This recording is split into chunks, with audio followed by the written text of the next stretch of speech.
तो भाई मुझे अभी पता चला कि हमारे श्रीमद् भागवत में एक कथा सुनाया गया है, जिसका नाम है एक कैरेक्टर का नाम है पौंड्रक वासुदेव।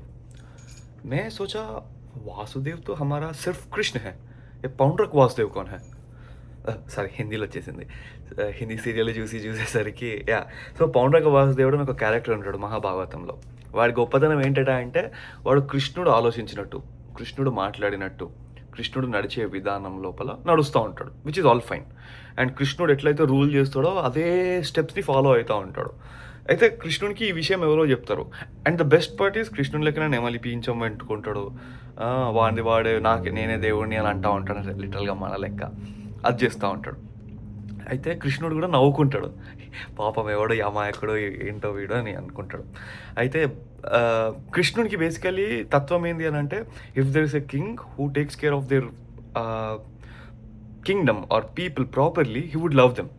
సో కృష్ణుడు ఎవరైతే ఆ రాజు ఉంటాడో ఆ రాజుని ప్రేమిస్తాడు. ఇట్స్ ఫైన్, నువ్వు ఎంజాయ్ చేయి, పండగ చేసుకో బ్రదర్ అని అంటాడు. ఈ పౌండ్రక వాసుదేవుడు ఏం చేస్తాడు అని అంటే, నువ్వే డూప్లికేట్, నేనే ఒరిజినల్, నేనే వసుదేవుడిని, నువ్వు డూప్లికేట్ అని అంటాడు. కృష్ణుడు ఈడెక్కడ మెంటల్ రావయ్య అని చెప్పి యుద్ధం ప్రకటిస్తాడు. ఎవడు? పౌండ్రక వాసుదేవుడు. సరేలే నీ దూలం నేనెందుకు కాదంట అని చెప్పి కృష్ణుడు కూడా యుద్ధంలోకి వెళ్తాడు.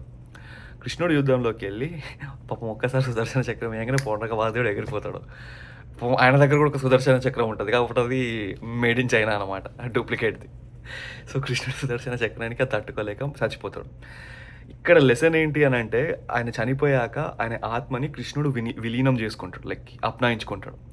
పాపం ఎంత అది చేసినా నేను చెప్పింది ఫాలో అయ్యాడు, నేను చేసింది not 100% but at least he tried అని. ఇక్కడ మనం నేర్చుకోవాల్సింది ఏంటి అని అంటే, we can try to be Paundraka వాసుదేవుడు, not in terms of waging a war on Krishna, but at least try to follow Vasudev.